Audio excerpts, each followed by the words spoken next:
The sun has not yet climbed high, but you've been working since the sky turned from black to gray. That subtle medieval signal that the break between suffering has ended. Your hands are already numb, not from cold anymore, but from repetition. You have been bending, pulling, lifting, squinting, doing a dance with dirt that never leads anywhere new. There are no machines. There is no shade. There is no ergonomic anything. You are one vertebra away from permanent spinal damage, and the season doesn't care. Summer brings sweat, winter brings frostbite, and spring brings floods. You only get one kind of break, death. The field you're in is called a strip, not a whole field.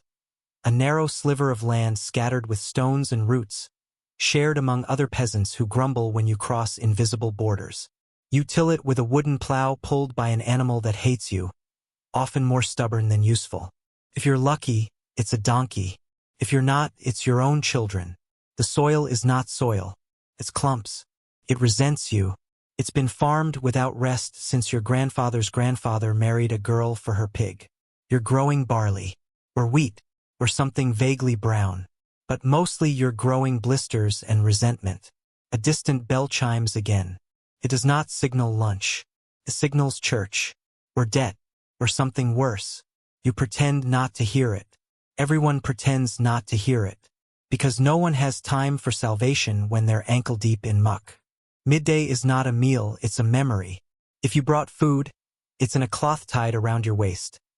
Last night's bread heel, a sliver of dried onion, and something that might be cheese, though no one has confirmed it. You chew slowly. You pretend it's satisfying. You wish it had salt. You crouch near the hedgerow to eat, swatting flies and hoping the local lord doesn't ride by. Because if he does, he may require you to bow, or remove your cap, or assist his horse in relieving itself in some dignified fashion. Nobility is an unpredictable sport. Children wander barefoot through nettles, chasing a chicken that does not belong to them. Someone yells. A neighbor sharpens a scythe with a rock. The sound is unpleasant and goes on far too long. You keep chewing. A monk trudges by on the road, dragging his robe through puddles, eyes lowered. He smells of boiled cabbage and sanctity. You nod respectfully. He ignores you. His thoughts are probably on Latin or angels or whether his corns are infected again. You're not sure what monks do, but whatever it is, they seem tired. You wipe your mouth on your sleeve. A sleeve already crusted with ash, flour, and something that might be chicken droppings. You don't care anymore. Hygiene is for statues. You rise to return to your work. The sun is directly overhead now. Its warmth welcome and unwelcome at once. You will sweat, and that sweat will turn cold again later, soaking your tunic, chilling your bones, and never quite drying. Medieval laundry is a tragedy that begins and ends with icy rivers and hope. You glance at the other peasants. Bent bodies, cracked lips, the occasional sneeze that echoes across the field like a prophecy. Everyone looks 50. Everyone is probably 22. You hear a dog bark. Not a pet, but a mutt that guards the mill, who bites peasants and rats with equal enthusiasm. It's chasing something again. You hope it's not you. In the distance, the miller leans against his doorframe, suspiciously not working. Millers are always not working. They are the middlemen of the medieval world, grinding your grain, taking their customary cut, and somehow managing to afford 3 chickens and a roof that doesn't leak. No one likes the miller. The miller likes no one. It's mutual. You return to your strip, and the mud greets you like an old friend you never wanted to see again. Your back cracks. You start digging. Again. The same motion. The same sigh. A crow watches you from a fence post. Crows have seen it all. Plague. Famine. Executions. And now your hands are bleeding. You wrap them in cloth. You keep going. You don't know what day it is. You don't know what year it is.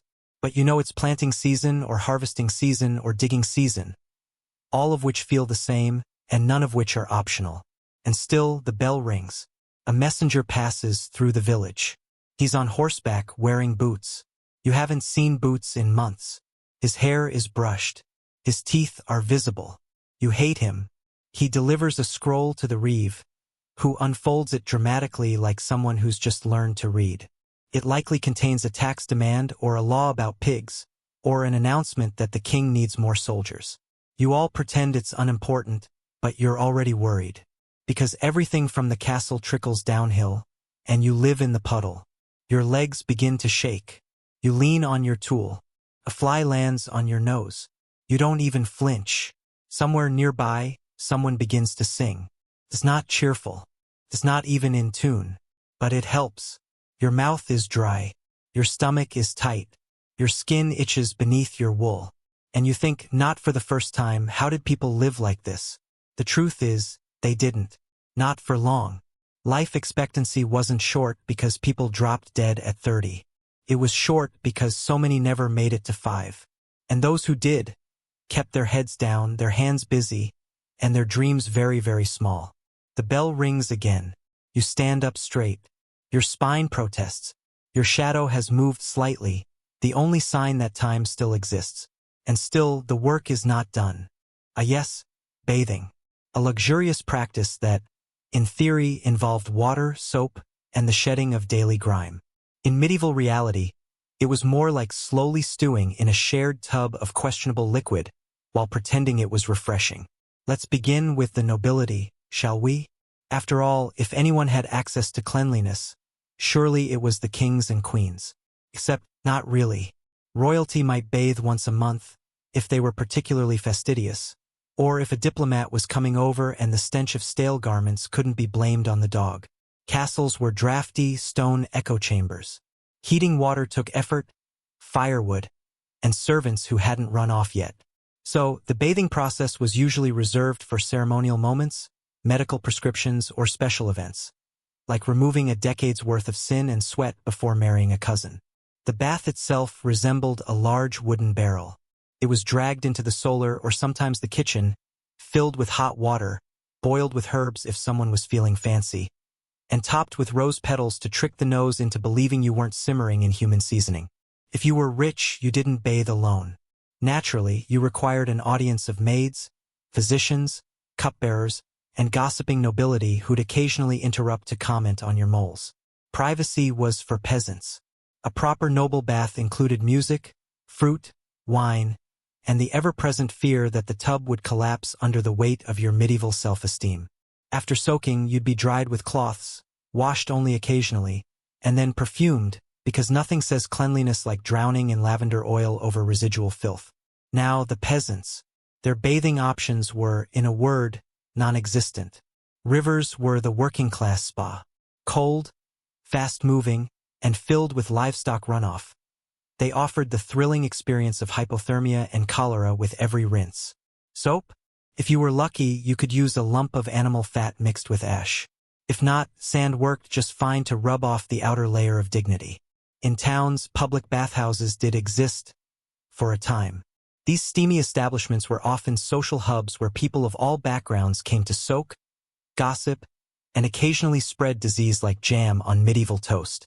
By the 14th century, though, these bathhouses were blamed for everything from plague to promiscuity, and the church frowned heavily on the idea of naked humans enjoying themselves. Soon, the connection between nudity and sin outpaced any connection between bathing and health. By the late Middle Ages, water itself was considered suspicious. Physicians of the day, armed with leeches and Latin, believed that hot water opened the pores and let disease sneak in. Better to layer on perfume and hope no one got too close. Linen shifts, changed regularly, became the new hygiene. The idea was that your sweat would soak into the fabric and be discarded with it, which meant the clothes were cleaner than the people wearing them. But at least you were dry. Medical bath cures did persist. People traveled to mineral springs to soak in healing waters blessed by saints and riddled with bacteria. Pilgrimages were made, coins were tossed, and aching limbs were dunked in sulfurous puddles that promised miracles and delivered mild skin infections. So, if you're thinking about your own nighttime bath, warm, clean, lavender-scented, maybe with a podcast in the background, just know this. In medieval times, you'd either be boiling with 10 strangers, wiping yourself with straw, or banned from bathing entirely by someone in a pointy hat. And still, somehow, this was considered normal. Sleep tight, my modern friend. The water is warm, the lights are soft, and your bathtub probably isn't shared with a chicken. Imagine it's late at night in a small medieval village.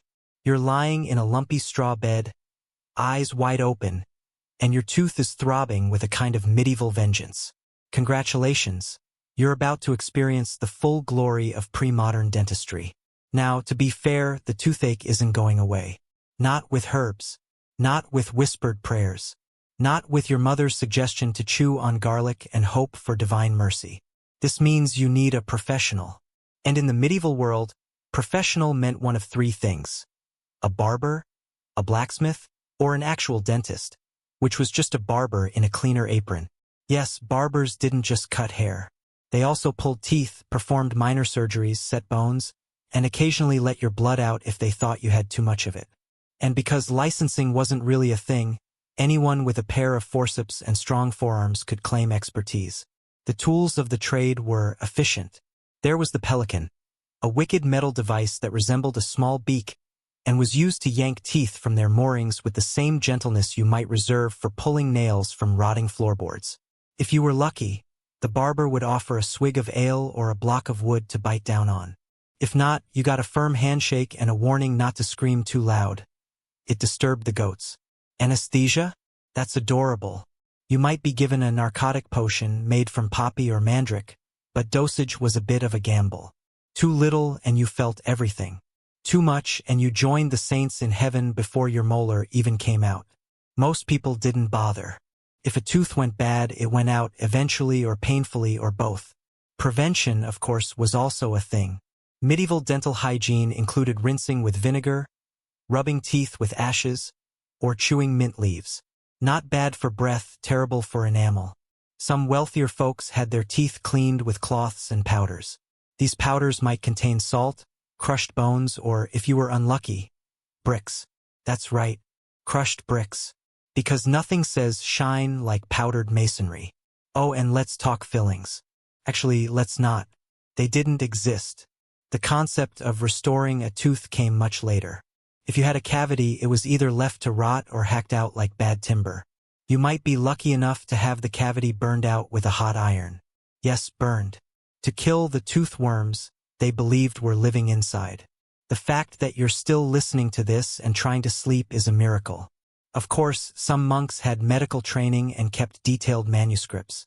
They recorded remedies involving herbs, chants, and the occasional application of pigeon droppings. Because medieval science was essentially trial and bird error. By the late Middle Ages, dental prosthetics appeared. Want a replacement tooth? Try ivory. Or better yet, a tooth from a dead person. If you were a noble, you might pay good money for a servant's front tooth. Pop it in, paint it with resin, and smile with the smug confidence of someone who's chewing with someone else's molar. In the end, oral health was a game of chance. If you survived childhood without your teeth rotting out, you might make it to old age with half a grin. But more often, people aged with sunken cheeks, constant pain, and the belief that God had probably sent toothaches as punishment for vanity. So tonight, as you lay there brushing your teeth with foaming, minty luxury, remember how good you have it. Your toothbrush has bristles that aren't made from horsehair. Your toothpaste doesn't contain saltpeter. And if your tooth hurts, you don't have to visit someone who also sharpens swords. Feel free to close your eyes now. Breathe in, breathe out, and whisper a quiet thank you to the boring miracle of modern dentistry. Now, let's drift gently into the velvet folds of medieval fashion. A world where looking fabulous could also mean inviting ridicule, disease, or spontaneous combustion. Yes, the Middle Ages had a dress code, and no, it wasn't comfortable. Let's begin with the basics. Linen. If you were lucky enough to afford undergarments, they were likely made of scratchy, hand-woven linen. You wore these under everything else, day and night, because changing clothes regularly was seen as suspicious behavior. Or worse, it made people think you were French. Now, over the linen came wool. Always wool. Thick, scratchy, glorious wool. The kind that made you feel like you were wearing a sheep that hadn't bathed in 2 seasons. It kept you warm, yes, but it also trapped every scent from your daily life. Smoke, stew, livestock, and existential dread. If you were poor, your clothing choices were simple, whatever hadn't disintegrated yet. You wore the same outfit day after day until it either fell apart or got married off to someone else's outfit. But if you were rich, oh, the possibilities were endless and mostly unwise. We're talking sleeves that trailed on the ground like medieval mop systems. Shoes so long and pointed they had to be tied to your knees so you didn't trip over your own status. Hats shaped like horns, towers, or cakes. And layers upon layers. Because nothing screams elegance like 6 skirts, a stiff collar, and a full-body sweat lodge. Sumptuary laws dictated who could wear what. Because naturally, the king didn't want bakers showing up to the market dressed like dukes. These laws specified not just fabric and color, but sometimes even sleeve width. Heaven forbid your sleeves look a little too noble. Off with your outfit. Speaking of color, the dye game was strong if you had money. Bright blue from lapis lazuli, deep crimson from cochineal beetles, golden yellows from saffron or urine. Yes, real urine. It helped fix the dye. So that luxurious gold robe has been enhanced. And while we're on that golden topic, let's talk hygiene. Clothes weren't washed often. Instead, they were aired out, beaten with sticks, or sprinkled with herbs. A noble's closet smelled like a garden that had been left to rot in a barn. Perfume helped, but only so much. The truly wealthy might sew dried flowers or spices into their garments, like wearable potpourri, but also flammable potpourri, which made standing too close to a fire both cozy and risky. Then there were the dangers. Ladies' gowns could be so long and cumbersome they tripped on stairs or got caught in wagon wheels. Men's doublets were sometimes so tight they restricted breathing. And corsets? Let's just say a poorly laced corset could turn a light jog into a slow, fashionable suffocation. Buttons were more than decoration. They were bragging rights. A noble's cloak could be lined with dozens of tiny, hand-carved bone or metal buttons. Functional? Not always. Impressive? Absolutely. Annoying to fasten and unfasten without help? Incredibly. And let's not forget the famous codpiece. A padded, pointed garment piece men used to draw attention to their, well, future descendants. Ostensibly for protection, codpieces quickly became absurdly large and decorative, like a medieval billboard for masculinity. Nothing helps you sleep like knowing people once strutted around with bejeweled fabric pyramids in their trousers. For warmth, people layered cloaks. But cloaks had their own challenges. They dragged in the mud, caught on furniture, and made sitting a calculated event. Removing a cloak indoors wasn't a casual affair. It was practically a ceremony. And yes, there was a right way to drape one. Doing it wrong could make you look like a confused shepherd or, worse, someone from last season. But here's the thing, fashion was identity. In a world without Instagram or driver's licenses, your clothes told the world who you were, what you owned, what you believed, and how seriously you took your codpiece. So tonight, as you lounge in your stretchy pajamas, perhaps wrapped in a fleece blanket, take a moment to appreciate the joy of modern clothing. No laws about your hoodie's color, no beetle-based dyes, no danger of setting yourself ablaze just to look regal. Close your eyes now. Let the sound of distant medieval hymns dragging through castle corridors lull you to sleep. And remember, somewhere, in a forgotten wardrobe, a linen tunic still waits, stiff with age, dreaming of one last royal banquet. The medieval body was not a sanctuary. It was a battlefield, and your own immune system was rarely on your side. The church, of course, blamed sin. Your boils? Pride. Your rotting gums? Probably gluttony. Or maybe wrath. Wrath was very tooth-oriented. So when pain arrived, and it always did, you had 3 choices. Pray, wait, or visit someone who had a knife and no formal training. Dentistry, if you can call it that, was more of a hobby. A blacksmith, a barber, or your neighbor with strong hands might offer to yank your molar, usually with tongs that had also seen use in fire pits, animal stalls, or both. The procedure involved no anesthesia beyond alcohol and screaming. And the aftercare? That was mostly don't die. If you had a toothache in the Middle Ages, you weren't just in pain, you were possessed, according to some. Folk remedies included rubbing your gums with crushed garlic, ash, or even the brains of a hare, assuming you could get one. Some tried charms. burying their teeth in the ground with a whispered prayer to Saint Apollonia, patron saint of not letting your head explode from oral agony. Doctors, and we're using that word loosely, believed that health depended on balancing four bodily humors: black bile, yellow bile, blood, and phlegm. Too much of any of these could apparently make you melancholy, homicidal, or French. So they bled you a lot for nearly everything. Headache, leech to the temple. Fever, leech to the leg. Pregnancy, perhaps you were simply too full of blood. And where did they get these delightful medical vacuum worms? From the marshes. Not sterile jars. Not laboratories. No, you hired a leech collector to scoop them out of the muck with bare hands and a grin. The same leeches might be reused across patients, because bacteria hadn't yet made its grand debut in polite medical conversation. Surgical tools were metal, rusted, and often still warm from the last poor soul's misfortune. Amputations were done fast, not for mercy, but because there wasn't time for finesse. Bone saws, hammers, knives, the trio of pain. They didn't use morphine because it didn't exist. You got liquor, and maybe a bit of leather to bite. Sometimes, for fun, they'd cauterize the wound, not with disinfectant but with a hot iron rod. The sizzling sound was not optional. It echoed. Monasteries ran many of the hospitals, and monks were your nurses. Compassionate? Usually. Qualified? No. Still, they gave you a bed, a prayer, and a place to die indoors. That counted for something. If you survived, it was attributed to divine intervention. If you didn't, well, clearly your humors were out of sync. And that's on you. Women had their own suite of horrors. Midwives were often deeply knowledgeable, but also feared, accused of witchcraft, and occasionally burned for the crime of preventing death.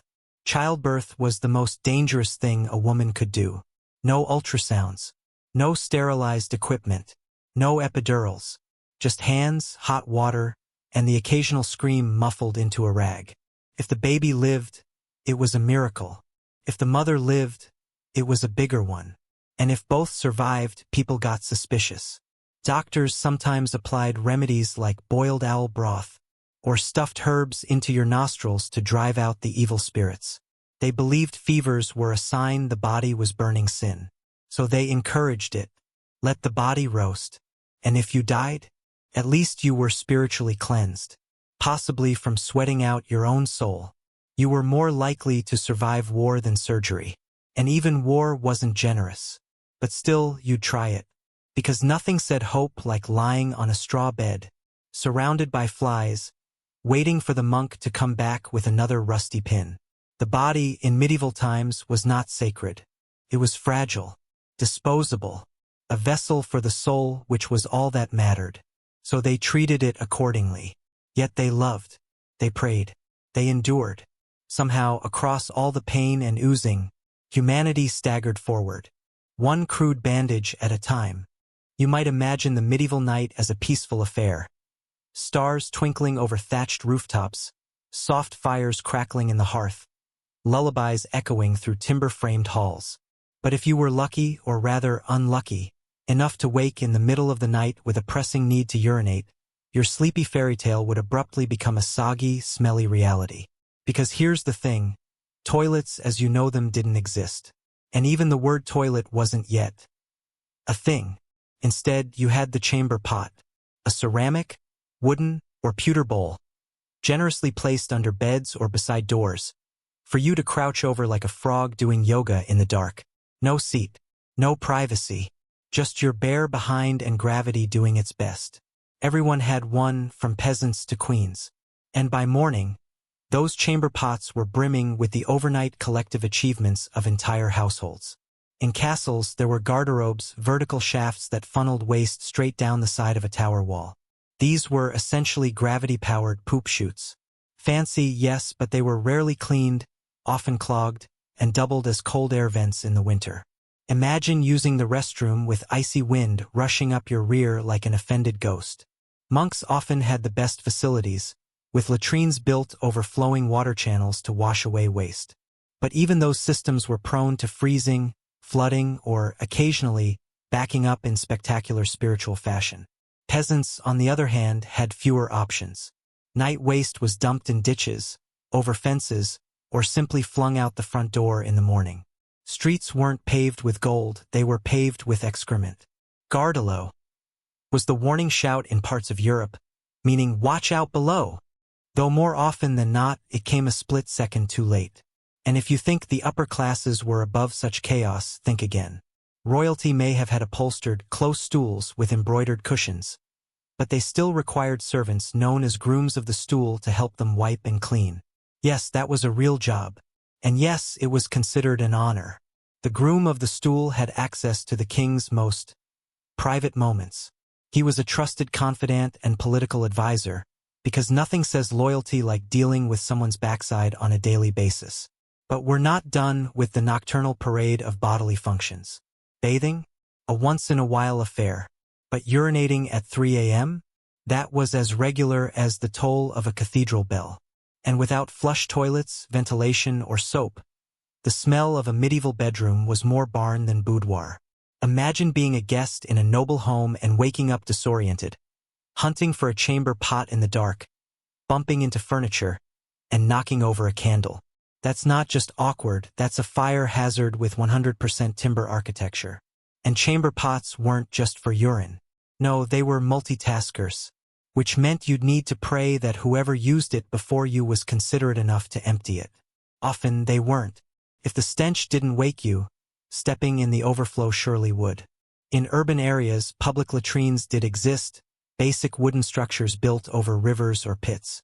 But these were notorious for collapsing under too much weight, especially during festivals. Nothing like falling through a privy into a pit of medieval waste to ruin your evening stroll. And let's not forget, plumbing didn't exist in homes. No pipes, no running water, no drains.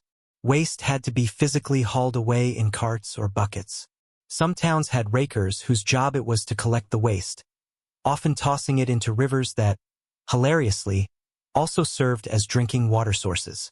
Even monasteries, the supposed bastions of cleanliness, had their issues. Monks were expected to remain silent, even while using communal latrines, leading to awkward eye contact and mysterious splashing sounds echoing through stone halls. But perhaps the worst fate was that of the night soil man. This hero of the shadows would come before dawn to collect the waste from cesspits, hauling human excrement through streets in carts while the rest of the city slept. His job was dangerous, not just due to disease but because cesspits could collapse, drowning a man in sewage. There are recorded deaths by pit. Let that lull you gently to sleep. In winter, everything froze, your fingers, your bed linens, your chamber pot. A full pot in sub-zero temperatures transformed into a grotesque ice sculpture. And still, you had to use it. But summer? Far worse. The heat fermented everything. A bedroom pot in July was less quaint accessory and more biological weapon. No wonder herbs and flowers were scattered across floors. They weren't for decoration. They were for survival. And so, if you imagine yourself in a medieval bed, tucked under scratchy wool, soot in your nose, a draft creeping up your spine, you might hesitate before drinking too much ale at dinner. Because when nature calls, the answer isn't porcelain luxury. It's a cold pot in the dark, shared with everyone in the room, and emptied only when someone remembers or cares. So go ahead, stretch out in your climate-controlled room. Flush your worries away. You are living in an age of miracles, of scented candles and dual flush buttons and blessed plumbing. And yet, for all its horror, the medieval chamber pot was, at the very least, reliable. It didn't require electricity, didn't clog when someone dropped a spoon in it, and never judged your diet. Just don't romanticize it, especially not at 2 a.m. And now, let us slide into the noble art of sleeping arrangements, a subject that sounds relaxing until you actually lie down on a 13th century mattress.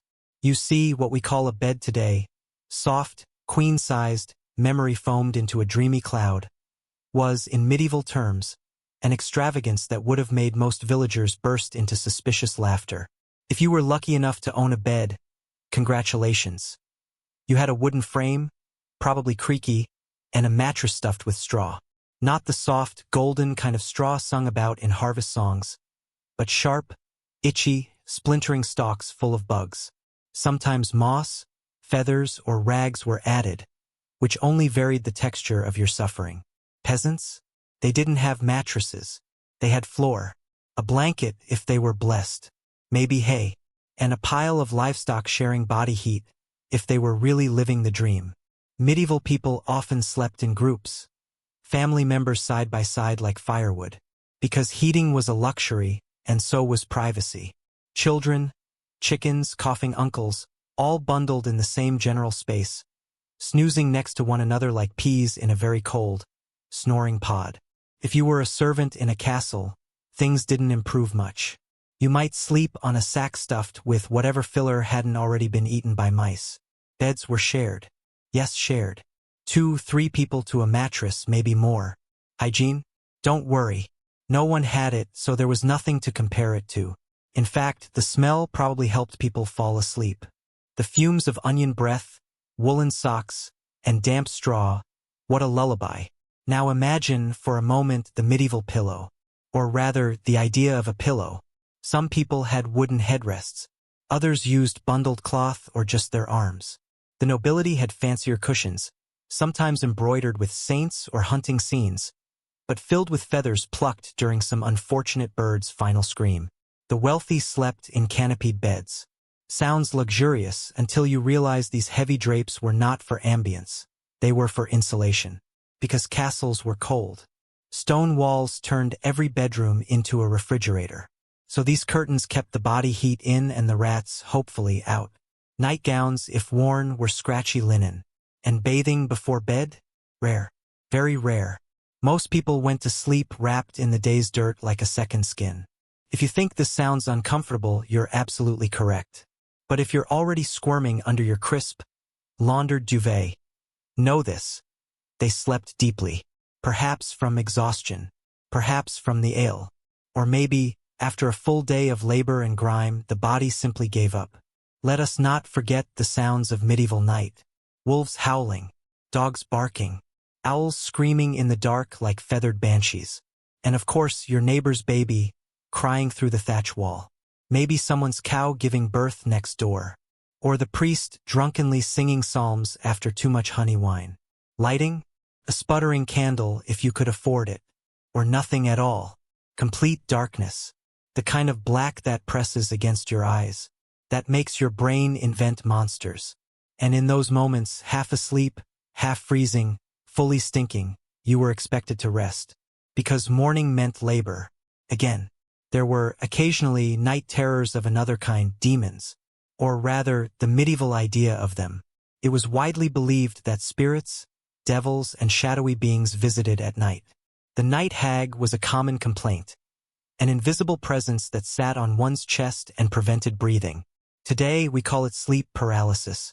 Back then, it was just another reason to cross yourself 3 times and sleep with a Bible under your pillow. Assuming you could read, or owned a Bible, or had a pillow, dreams were considered significant, a message from God or a warning from the other side. But no matter what dreams came, the reality was always the same. Wake up, smell the mildew, and try not to trip over a chicken on your way to the chamber pot. And speaking of chamber pots, yes, let's. Because even in the darkest hours, nature called. In the absence of plumbing, you relieved yourself in a pot under the bed, or if you were really posh, in a hallway latrine that dumped its contents directly into a moat. The smell? Inspiring. So the next time you fluff your pillow or dim your bedside lamp, spare a moment of gratitude. You are not sleeping on straw filled with ticks. You are not sharing your mattress with your cousin and his pet goat. You are not praying that a rat doesn't crawl into your ear mid-dream. Tell me in the comments. Where in the world are you tuning in from tonight? I'd love to know which cozy corner of the globe you're dozing off in. And if this soothing tale of historical discomfort made you smirk or made your eyelids a little heavier, like and subscribe to the channel.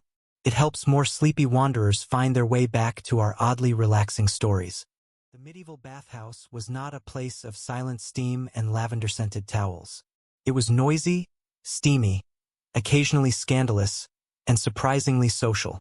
You, however, accustomed to private showers and possibly a loofah shaped like a dolphin, would find this part of the day, if you even made it this far, deeply uncomfortable.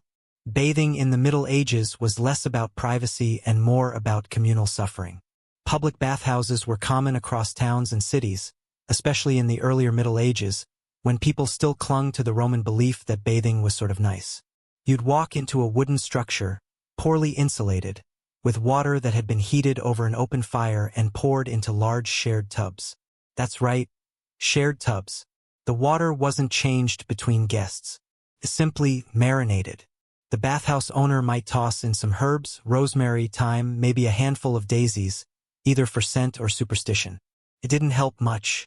The mixture of sweat, oil, grime, and botanical garnish could not mask the fact that at least 3 peasants before you had steeped in the same soup.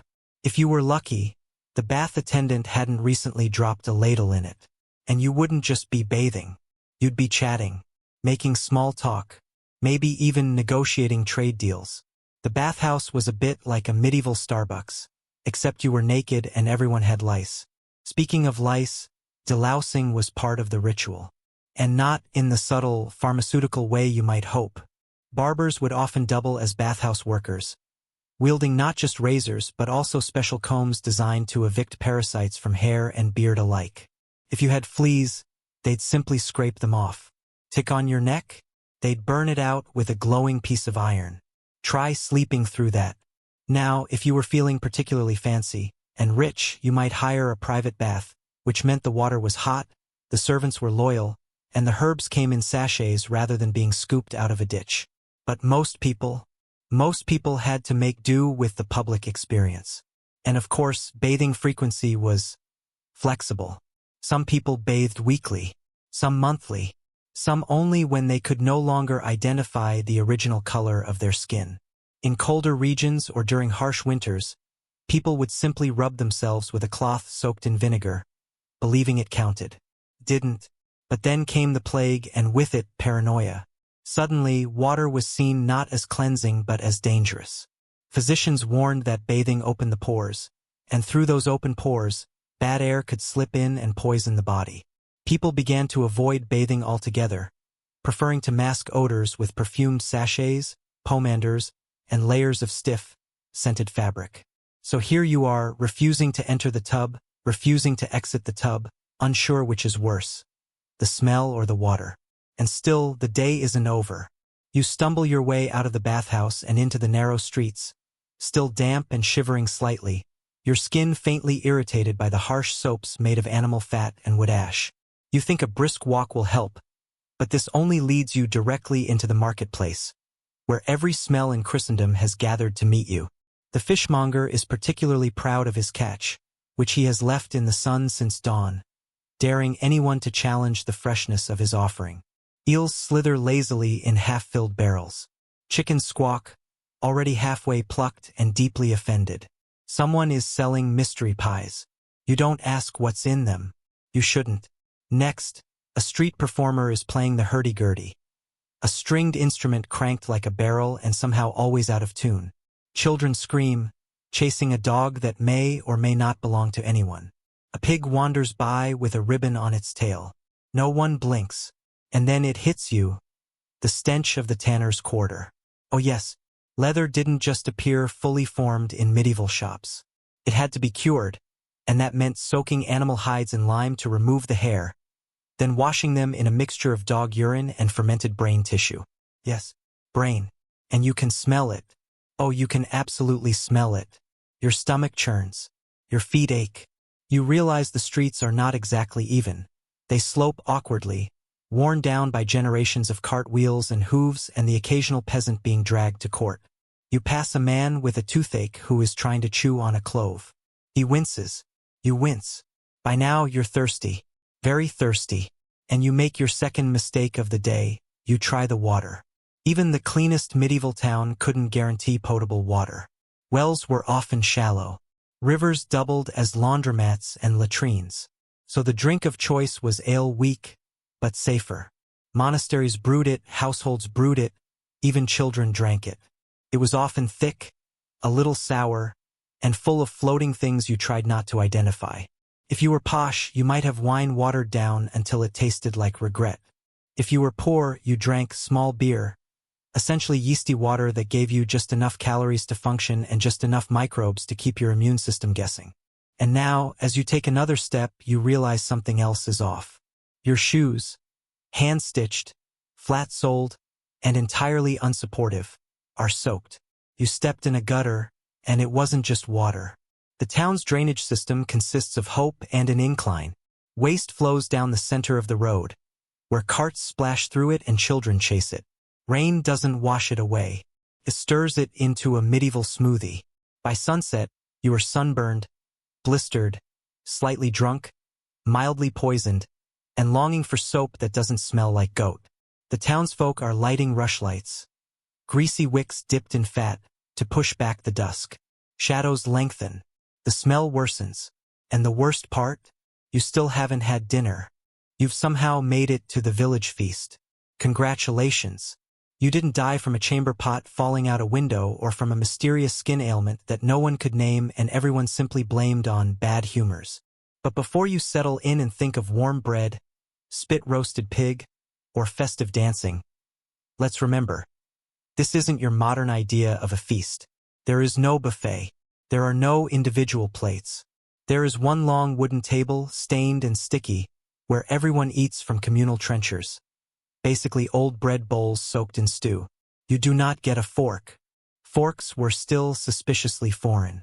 Some thought them sinful. You eat with your fingers. Unless you're rich.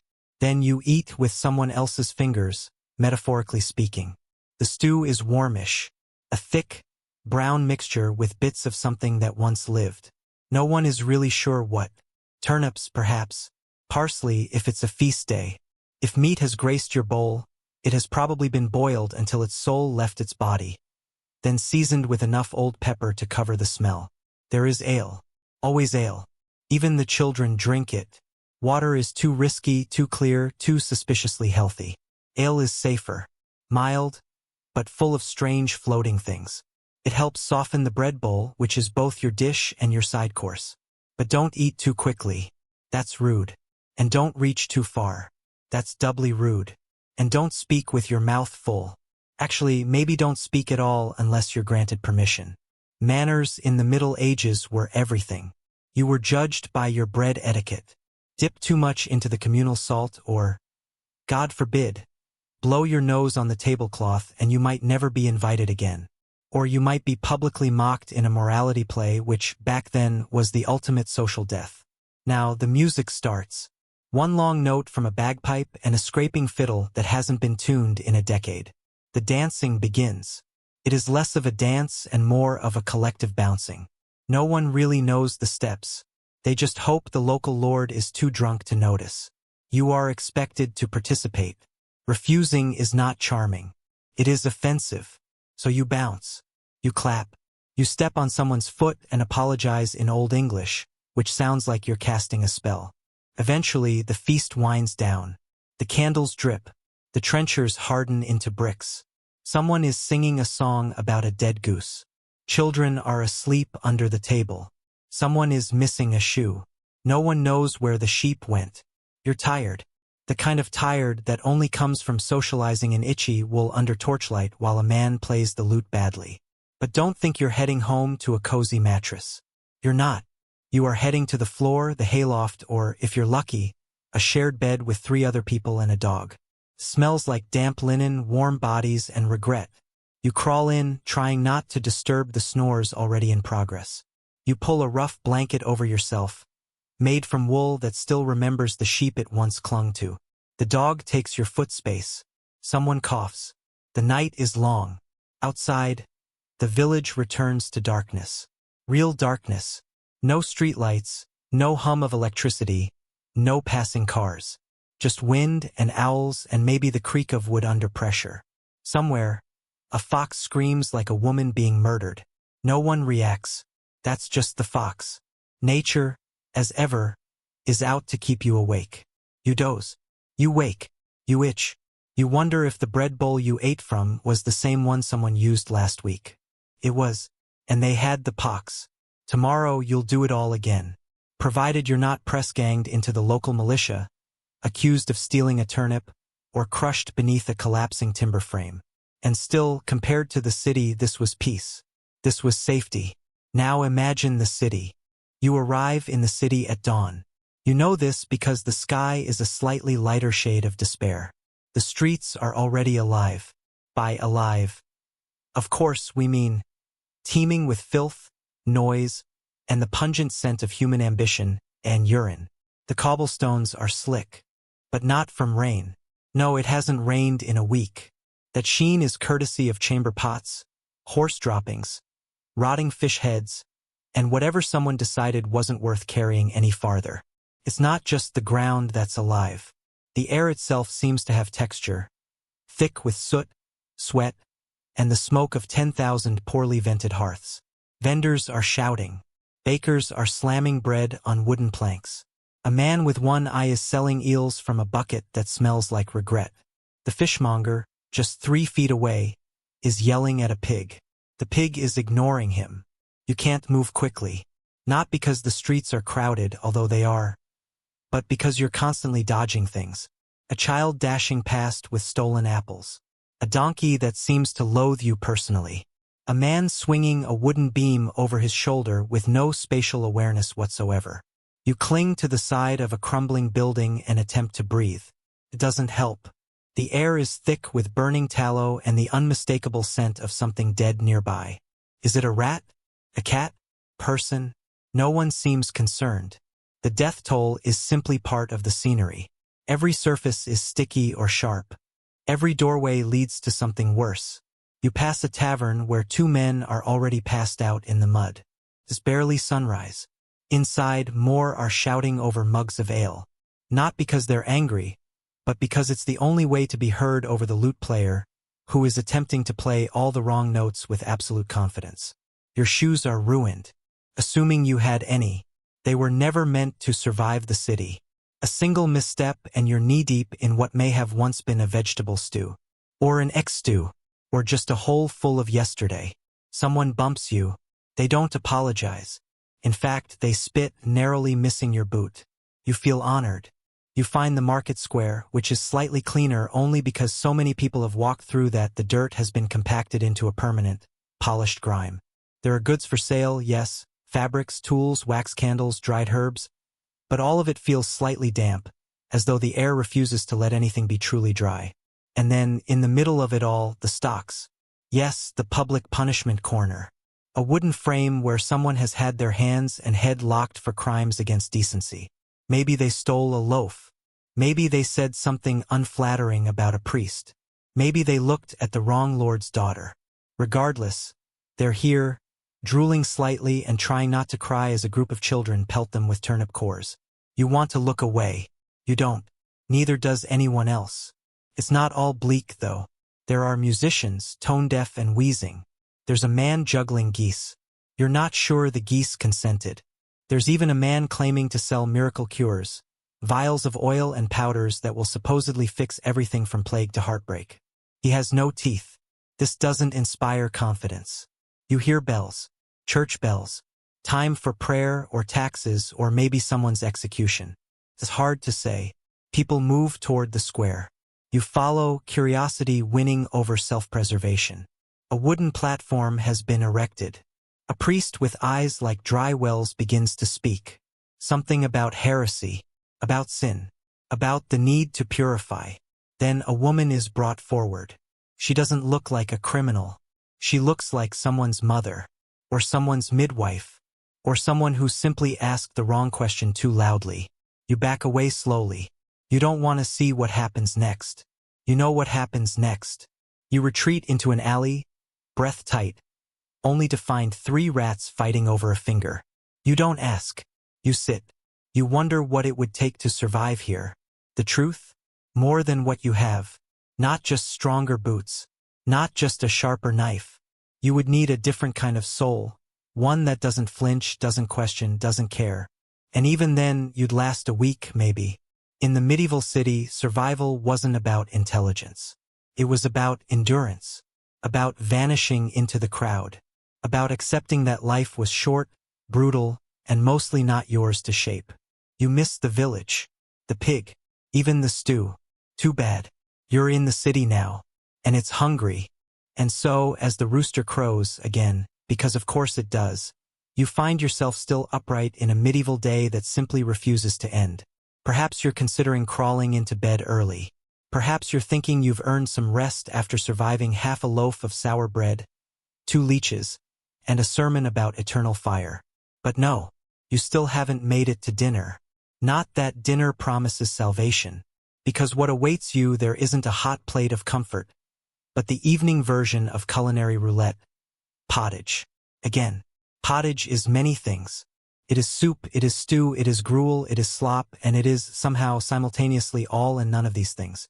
It's a grayish-brown slurry of boiled grains and the occasional root vegetable, garnished, if you're lucky, with onion peel. If you're very lucky, there might be a shriveled bit of bacon floating near the top, like a mirage. And because refrigeration has not yet been invented, today's pottage may very well be yesterday's. And the day before's. In fact, pottage was often cooked in one continuously bubbling pot, with new ingredients thrown in as old ones were eaten. A pot that never quite emptied, never fully cleaned. Forever soup. Permanent broth. A culinary time capsule. Some peasants added stale beer to improve the flavor. Some just added more boiling.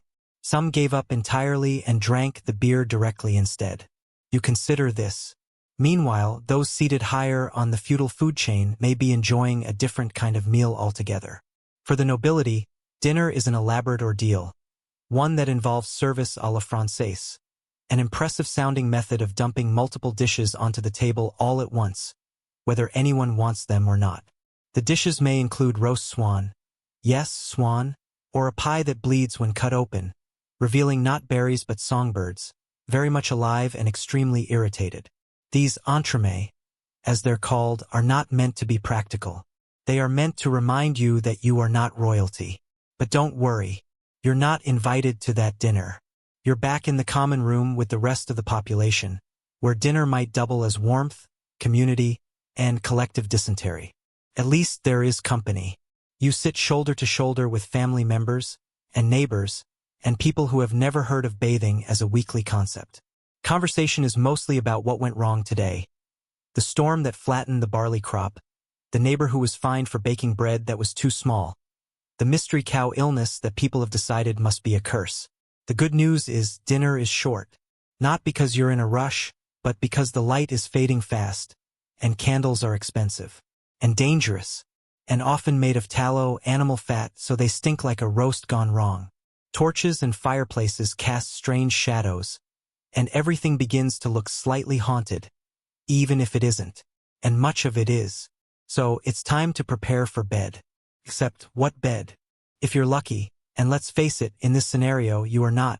You sleep on a wooden frame covered with straw and hay, possibly a tick mattress stuffed with anything dry and vaguely soft. Linen sheets if you're rich. Coarse wool if you're not. No sheets if you're truly medieval. You may share your bed with a spouse, several children, a cousin, and, almost inevitably, lice. Pillows? Maybe a sack of barley husks. Blankets? Yes, but not fluffy duvets. Think rough wool, heavy cloaks, and the body heat of those around you. Sleepwear is either non-existent or just your day clothes worn again, slightly less crusty with grime. And as the sun disappears, the cold creeps in.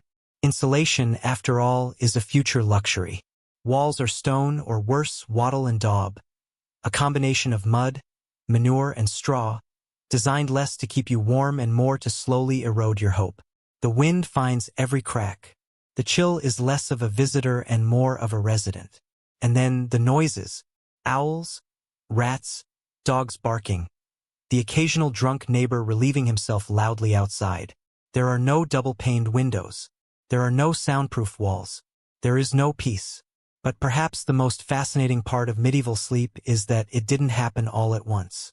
People often slept in 2 shifts, known as first sleep and second sleep. After a few hours of initial sleep, many would wake in the middle of the night. Not to scroll their phones, of course, but to pray, reflect, stoke the fire, snack, or, disturbingly often, visit neighbors.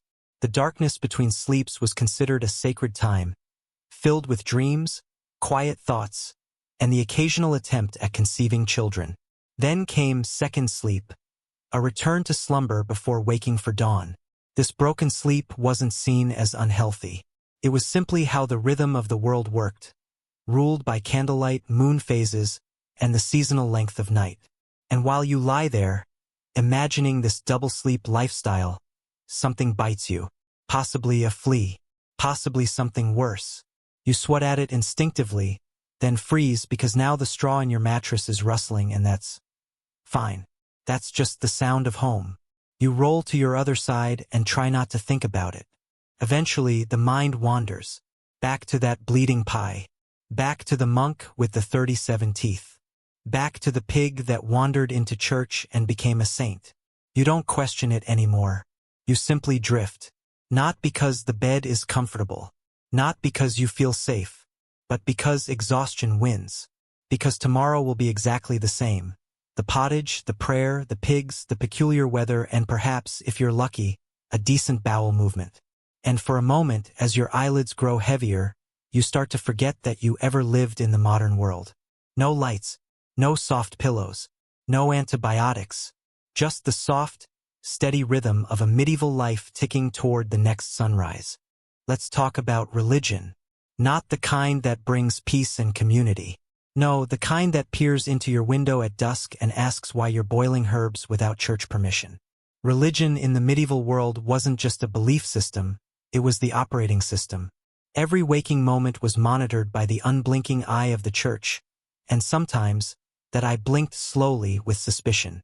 So you've survived the bread, the bugs, the barber surgeon, and the occasional peasant uprising. But now comes something far trickier: surviving your own thoughts. Because in this world, even your dreams could be held against you. That odd dream you had last night about eating too many pears? Heretical. That little grumble under your breath when the priest walked by? Potential blasphemy. Your very imagination could be tried for treason. Confession was the medieval version of customer service. Except instead of resolving complaints, it uncovered them. You'd enter a wooden booth, sweat trickling down your back, and whisper into the dark, hoping the priest on the other side didn't find your sins too creative. Maybe you forgot a saint's feast day. Maybe you looked too long at your neighbor's donkey. Maybe you used garlic on a Thursday. These were all grave concerns in a time when the line between superstition and state law was delightfully blurred. And don't even try to lie. God, it was said, would know. But more importantly, Brother Thomas from down the lane already told the priest everything, including that time you sneezed and failed to say, Deo gratias. Suspicious. But religion wasn't just internal. It was performative. Bells rang to mark the hours of prayer. If you didn't stop in the muddy street and bow your lice-bitten head at the sound of the bell, people noticed. They stared. You were now the village atheist, which was medieval code for soon-to-be unemployed and shunned. Even your body wasn't safe from religious scrutiny. Did you know left-handedness was once considered a mark of the devil? That's right. Lefties were gently encouraged, through beatings, to use their holy, God-approved right hand. Ambidextrous? That was basically witchcraft. Speaking of which, witchcraft. Yes, the ultimate medieval career hazard. A woman who healed people with herbs? Witch. A man who stared at the moon for too long? Sorcerer. A widow with a black cat and a quiet home? Witch. A girl who read too well? Definitely a witch. You could be burned for having freckles, warts, or a suspiciously good harvest. The criteria for heresy were flexible, evolving, and heavily dependent on how annoying your neighbors found you. Trials were a theatrical delight. Accusations began with a whisper, became a rumor, then grew into a full-blown community event. Trial by water? You'd be tossed into a river. If you floated, you were a witch. If you sank, you were innocent. Hooray. Except you'd still drowned. A win is a win, I suppose. Trial by fire? You might be asked to walk across hot coals or hold a red-hot iron. If your burns healed cleanly after a few days, you were innocent. Which, in medical terms, meant, if your infection wasn't immediately obvious, God had clearly intervened. Modern science would be less convinced. Inquisitors roamed like divine detectives, sniffing out sin. They questioned, they recorded, they judged. Imagine an audit, but with incense and accusations of consorting with demons. Some of these inquisitors were devout. Some were power-hungry. All of them had very sharp pens. But let's say you weren't a witch. You were a good little serf. You tithed your grain, you mumbled your prayers, and you attended church. Then came the saints. Ah yes, the saints. Holy figures with extremely specific powers. Lost your keys? Pray to Saint Zita. Suffering from toothache. Saint Apollonia. Need to cure rabies? Saint Hubert has you covered. Saints were the medieval equivalent of a very niche customer service team. Only they rarely replied. You might also collect relics, pieces of bone, cloth, or suspiciously finger-shaped bits of wood, claimed to be part of some long-dead saint. Relics were good luck, though no one was sure if they were actually real. Still, people loved them, especially since touching one might shave a few hundred years off your time in purgatory, which was essentially heaven's waiting room with very bad lighting. And heaven? Well, you hoped for it. But mostly you feared hell. Hell was preached about in vivid detail. Not just eternal fire, but personalized torments. Rats chewing through your guts, demons twisting your bones into musical instruments, eternal itchiness with no relief. Artists loved drawing hell. It was one of the most reliable forms of visual entertainment for centuries. So you see, surviving the medieval day wasn't just about keeping your body intact. It was about keeping your soul. Boring enough not to attract attention. You had to think the right thoughts, say the right words, confess at the right time, and pray the right prayers in the right order, facing the right direction with your right hand. And even then, Brother Thomas might still think you're acting a bit off. By now, if you've survived disease, childbirth, war, famine, poor hygiene, and the occasional boiling oil incident, congratulations. You've made it into what few ever did, old age. Except, here's the catch. Old age in medieval times wasn't the peaceful, tea-sipping golden period we imagine today. No gardening clubs. No gentle walks with orthopedic shoes. No retirement savings. You just slowly decay in public. In the medieval worldview, aging was not a stage of honor but rather a slow slide into suspicion. An old woman who lived too long might just find herself accused of witchcraft.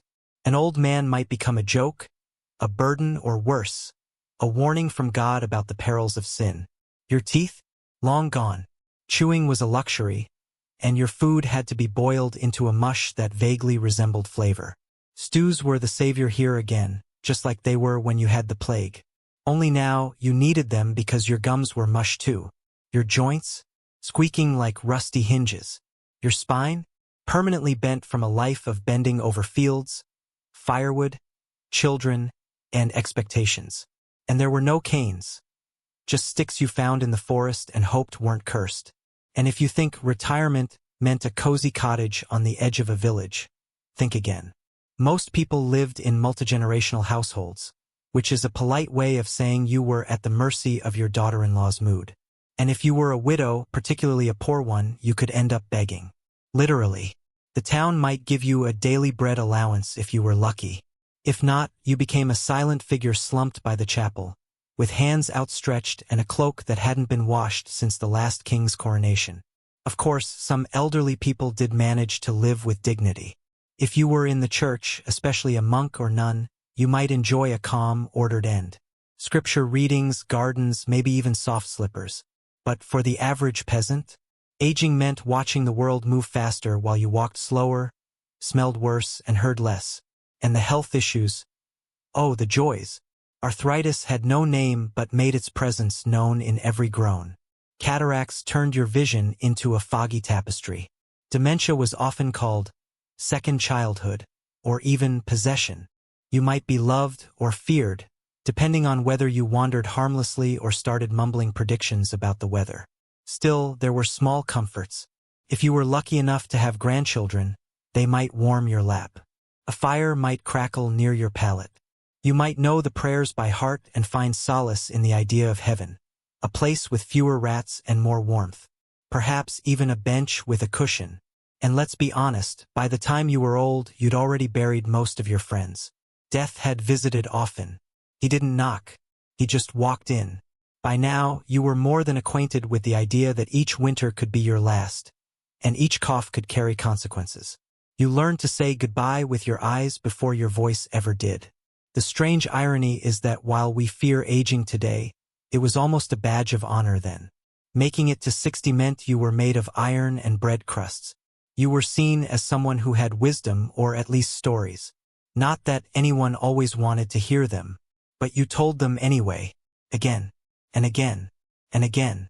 And if you did die quietly, in your straw mattress beside the hearth, with the smell of wet wood and cabbage soup drifting through the air, you could consider yourself among the very fortunate. No violent end. No accidental pitchfork stabbing. No mistaking you for a heretic just because your knees creaked like haunted floorboards. Your body would be wrapped in linen, if any was available. Or just your daily tunic, now your eternal one. Buried in the parish ground, no headstone unless you were rich, no coffin unless someone had extra planks. Just soil, sky, and silence. And the living, they might remember you if briefly. A candle lit in your name. A whispered prayer. Or, more likely, your granddaughter simply taking your spot on the bench and your cup for her own. Such was the cycle. Because in the medieval world, you didn't age. You endured. You didn't retire. You slowed until stillness took over. And you didn't leave a legacy. You left a dent in the straw mattress and a few broken wooden spoons. But if you're still with me, still drifting slowly towards sleep, just know, in the quiet echoes of candlelit chapels and crumbling thatched roofs, your story is not forgotten. It just took a few hundred years and a sleepy voiceover for someone to tell it. And now you've done it. You've survived the markets, the sweating, the stew, the fleas, the lack of privacy, the unsharpened tools, the deeply suspicious meat pie, and the communal everything. You've suffered the monks and their bells, the mud and its dominance, and the endless noise of labor, gossip, and religious anxiety. You're alive, but barely. And the sun is finally setting. Not that it matters much, because your room, if you even have one, is as dark at midday as it is at midnight. You're not sleeping on a bed so much as a hollowed wooden frame stuffed with straw, possibly moss, and possibly other things with legs. Linen sheets? For nobility. You're lucky if you get a sackcloth blanket and no rodents that night. The straw is soft enough until it isn't. It shifts beneath you with every breath, creaks louder than the village drunk, and has the faint scent of sheep, mildew, and someone else's sweat. You itch again. Is it the lice? The hay? The idea of both? Doesn't matter. You won't sleep for hours anyway. Because night, dear listener, is when things come alive. The day belongs to noise, but the night belongs to sounds. Distant howls from beyond the woods. Wind that moans like a widow. An owl that you're sure is perched above your head just to remind you that it's watching. Somewhere in the distance, a dog barks. Or was that a wolf? No one knows. No one asks. The door doesn't lock. The window is just a hole. And if a spirit, or worse, a tax collector, slips through, you're already rehearsing your final words. There's no soft ticking clock. No white noise machine. No warm lamp glow. Just the pitch blackness and the heavy presence of time. Raw, unfiltered, and crawling forward on its belly. You're afraid to breathe too loudly, lest it summon something. You've never appreciated the modern concept of silence until now. Because this silence isn't peaceful. It's loud. It's suspicious. You think you hear something. You don't. Or do you? Doesn't matter. You bury yourself deeper into the scratchy blanket that offers no warmth and smells like barley.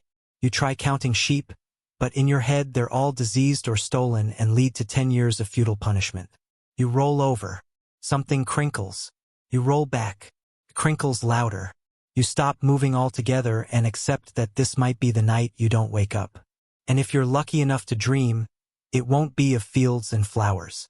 It'll be a panic vision of dropping your one spoon into a communal chamber pot, or being late for dawn prayer, or forgetting to thank the miller and having your soul threatened with purgatory.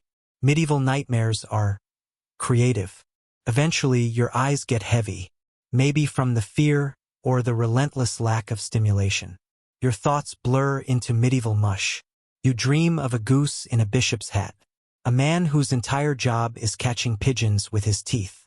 Your mind is playing tricks, painting nonsense images over the darkness to keep you entertained.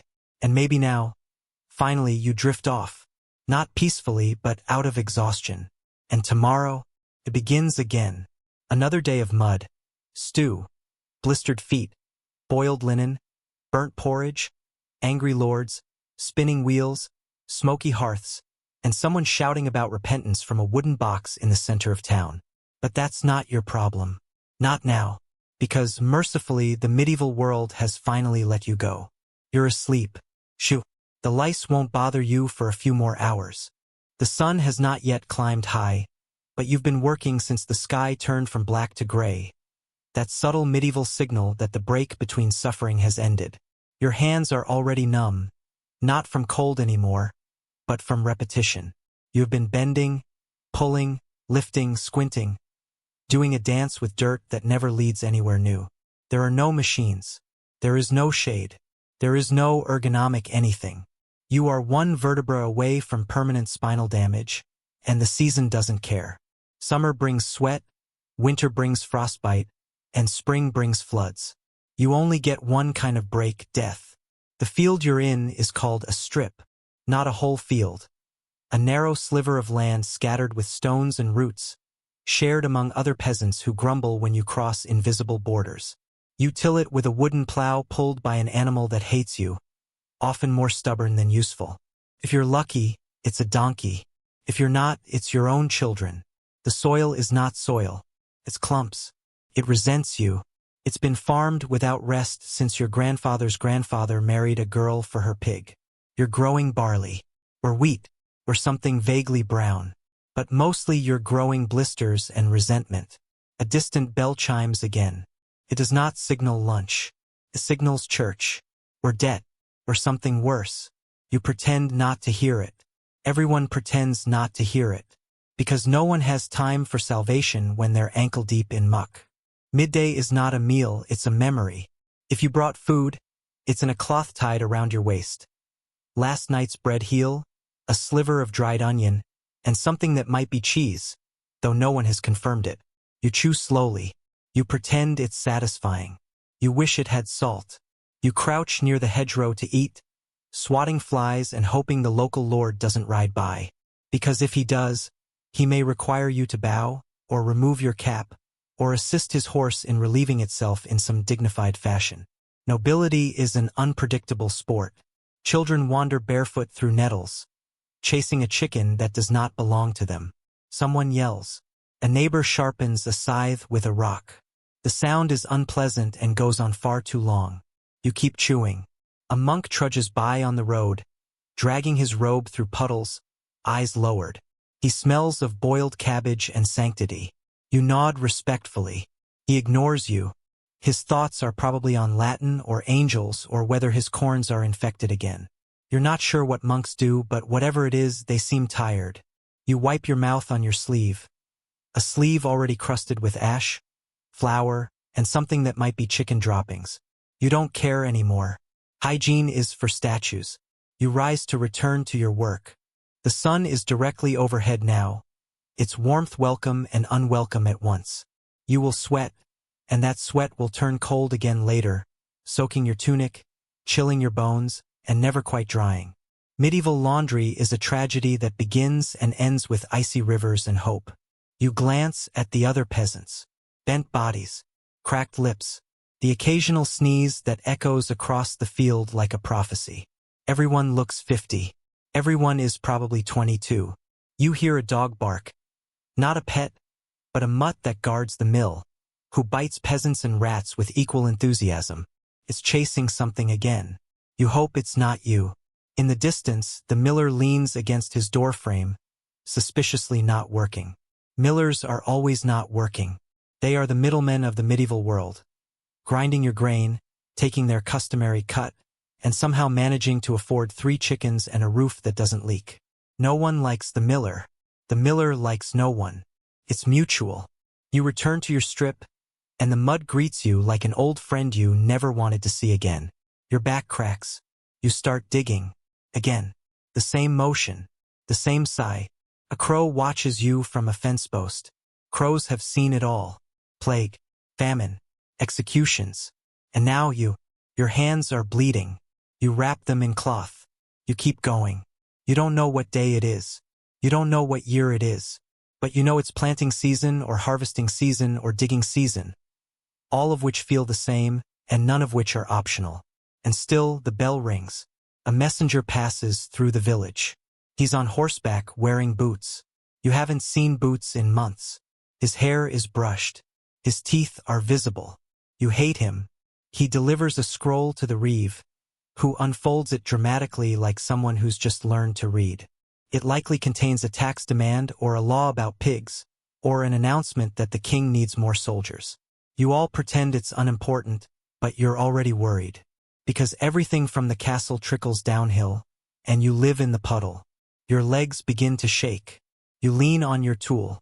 A fly lands on your nose. You don't even flinch. Somewhere nearby, someone begins to sing. It's not cheerful. It's not even in tune. But it helps. Your mouth is dry. Your stomach is tight. Your skin itches beneath your wool. And you think, not for the first time, how did people live like this? The truth is, they didn't. Not for long. Life expectancy wasn't short because people dropped dead at 30. It was short because so many never made it to 5. And those who did, kept their heads down, their hands busy, and their dreams very, very small. The bell rings again. You stand up straight. Your spine protests. Your shadow has moved slightly, the only sign that time still exists. And still, the work is not done.